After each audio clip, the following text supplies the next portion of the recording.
243 Z A राज्य निर्वाचन आयोग 243 जेड डी जिला आयोजना समिति नोट नगरीय निकाय चुनाव राज्य निर्वाचन आयोग संपादित कराती है। वास्तव में यह एक संवैधानिक निकाय होते हैं जो राज्य सरकार द्वारा नियंत्रित है। इन्हें करारोपण का अधिकार प्राप्त है और यह गैर कृषि कार्यों में संलग्न रहते हैं।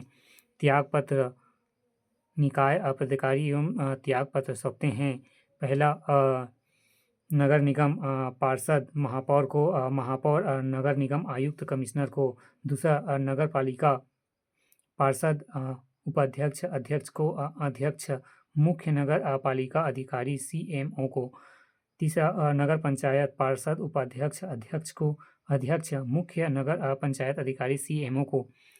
नगर पालिका निगम म्युनिसिपल कॉरपोरेशन नगर निगम की संरचना पहला नगर पालिका निगम महापौर प्रत्यक्ष जनता द्वारा निर्वाचित। दूसरा नगर पालिका निगम पार्षद प्रत्यक्ष निर्वाचित। तीसरा न्यूनतम 8 एवं अधिकतम 15% पार्षद मनोनीत सदस्य। नगर निगम प्रशासन के बारे में विशेष ज्ञान एवं अनुभव रखने वाले सदस्यों को राज्य सरकार द्वारा मनोनीत किया जाता है। चौथा लोकसभा के वे सदस्य जिनका निर्वाचन क्षेत्र नगर निगम क्षेत्र में आसान या पूर्ण आता हो। पांचवा विधानसभा के वे सदस्य जिनका निर्वाचन क्षेत्र नगर निगम क्षेत्र में आसान एवं या पूर्ण आता हो। छठवा राज्यसभा के वे सदस्य जो नगर निगम से क्षेत्राधीन मतदाता सूची में दर्ज हो। आरक्षण पहला अनुसूचित जाति एवं अनुसूचित जनजातियों के लिए जनसंख्या के अनुपात में। दूसरा अन्य पिछड़ा वर्गों के लिए 25% स्थान आरक्षित हो। तीसरा महिलाओं के लिए 1/3 स्थान आरक्षित हो। पदाधिकारी पहला महापौर प्रत्यक्ष चुनाव पद्धति। दूसरा पार्षद प्रत्यक्ष चुनाव पद्धति। प्रमुख पहला राजनीतिक प्रमुख महापौर। दूसरा प्रशासनिक प्रमुख नगर निगम आयुक्त कमिश्नर। नगर निगम वार्डों की संख्या न्यूनतम 40 अधिकतम 70। नोट 10 लाख से अधिक जनसंख्या वाले नगर निगम में 85 वार्ड हो सकते हैं। नगर निगम की अवधि 5 वर्ष प्रथम सम्मेलन की तिथि से 5 वर्ष की अवधि गणना निगम की प्रथम सम्मेलन की तिथि से अवधि की गणना करते हैं। विशेष यदि कार्यकाल के दौरान नगर निगम भंग हो जाए उप चुनाव के तहत निर्मित शेष निगम कार्यकाल के दौरान महापौर और पार्षदों का कार्यकाल निगम की अवधि पर निर्भर करता है।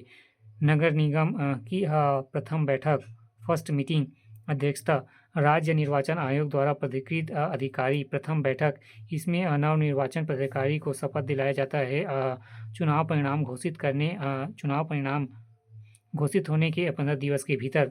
सामान्य बैठक प्रत्येक 2 माह में कम से कम एक बार। विशेष बैठक 1/3 पार्षदों की मांग पर 1 वर्ष में 3 से अधिक विशेष सम्मेलन नहीं। विशेष नगर निगम की बैठकों में जनता तथा आयुक्त को प्रवेश दिया जाता है।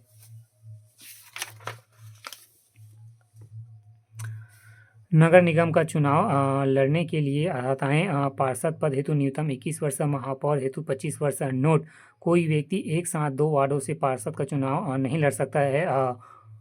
पदाधिकारियों की पदमुक्ति पहला नगर निगम के महापौर की पदमुक्ति अविश्वास प्रस्ताव द्वारा पार्षद अध्यक्षता कलेक्टर द्वारा ऐसे सम्मेलन की अध्यक्षता कलेक्टर करता है। प्रक्रिया निगम के 1/3 सदस्य निर्वाचित सदस्यों पार्षदों के हस्तांतरित प्रस्ताव न कि पारित प्रस्ताव से पर हस्ताक्षर कर कलेक्टर को प्रस्तुत किया जाएगा, जिसके पश्चात एक विशेष बैठक बुलाई जाएगी जिसमें बाद बैठक में निर्वाचित पार्षदों का 2/3 बहुमत से स्वीकृत हो जाए, जिनकी संख्या निकाय के कुल निर्वाचित पार्षदों के आधे से अधिक 1/2 हो तो महापौर को अपना पद त्यागना पड़ेगा।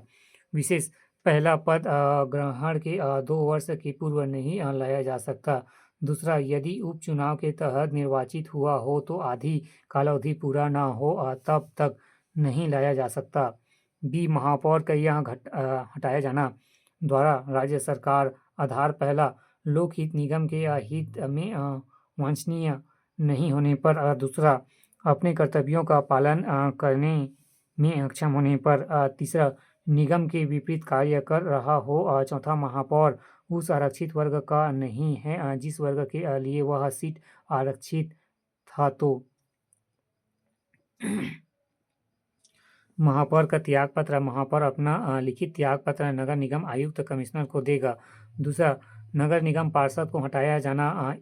कमिश्नर संभाग आयुक्त द्वारा निम्न आधार पर पहला, अशोभनीय आचरण के कारण जनहित में आयुक्त पार्षद को पदमुक्त कर सकता है। दूसरा, यदि पार्षद के रूप में अपना नहीं दूसरा, यदि पार्षद के रूप में बना रहना लोकहित और निगम हित के लिए वांछनीय नहीं है। तो तीसरा, यदि वह निर्वाचित पार्षद उस वर्ग का नहीं है जिस वर्ग के लिए वह सीट आरक्षित था। चौथा, यदि वह पार्षद विधि व्यवसायी होते हुए निगम के विरुद्ध विधि कार्यवाही करता है। तो पांचवा, यदि असंबंधित निगम द्वारा उस पार्षद को पद से हटाने के लिए संकल्प प्रस्तावित पारित कर दिया गया हो। तो छठवां, संबंधित स्तर के समस्त पार्षदों के 2/3 द्वारा समर्थित एवं संकल्प प्रस्तावित से जिसमें उस पार्षद के दुराचार एवं अशोभनीय आचरण के कारण पद बना रहना सही नहीं है। अपील, संबंधित पार्षद को कारण बताने का अवसर दिया जाएगा। वह पार्षद इस हेतु राज्य सरकार से अपील करेगा। बी, पार्षदों का त्याग पत्र। पार्षद अपना लिखित त्याग पत्र महापौर को देता है जिसे वह संभागयुक्त नगर निगम आयुक्त को भेज देता है। आकस्मिक रिक्त को भरा जाना। यदि किसी निगम में महापौर या पार्षद का पद रिक्त हो जाता है और यदि शेष कालावधि 6 माह से अधिक है तो उपचुनाव की प्रक्रिया राज्य निर्वाचन आयोग द्वारा निम्न द्वारा संपन्न की जाएगी। परंतु अधिनियम के अधीन अध्यक्ष उपाध्यक्ष किन्हीं समितियों के निर्वाचन की कार्यवाही ऐसे स्थान का निर्वाचन लंबित रहने स्थगित नहीं की जाएगी। नगर निगम में गठित समितियां। मेयर इन काउंसलिंग आशय सपरिषद महापौर मेयर इन काउंसलिंग प्रारूप के शासन से आशय नगरपालिक निगम स्तर पर मंत्रिमंडलीय प्रारूप का शासन से गठन। महापौर द्वारा सदस्य संख्या निर्वाचित सदस्यों पार्षद में से 20%। इनमें पहला, एक अनुसूचित जाति, अनुसूचित जनजाति और एक महिला वर्ग का होना आवश्यक है। पदावधि महापौर के प्रसाद पर्यंत। सभापति महापौर पादन रूप से भूमिका महापौर का मंत्रिमंडल। शक्ति अधिकार नगर निगम के क्षेत्र में विभिन्न विषयों पर निर्णय लेने का अधिकार। मेयर इन काउंसलिंग के सदस्यों को निगम के विभाग प्रभारी बना सकते हैं। नोट, इस समिति में बैठक के लिए कोरम संख्या समस्त सदस्यों का 1/2 होना चाहिए। सलाहकार समिति गठन। निगम के महापौर द्वारा निगम की प्रथम बैठक के पश्चात सदस्य पार्षद केवल ऐसे निर्वाचित पार्षद ही सदस्य हो सकते हैं जो मेयर इन काउंसलिंग के सदस्य नहीं हैं। कार्य। सलाहकार समिति का कार्य संबंधित विभाग के कार्यकलापों के संबंध में सलाह या सुझाव देने का। वह विभाग से संबंधित किसी विषय पर स्वतंत्र रूप से कोई निर्णय नहीं ले सकती।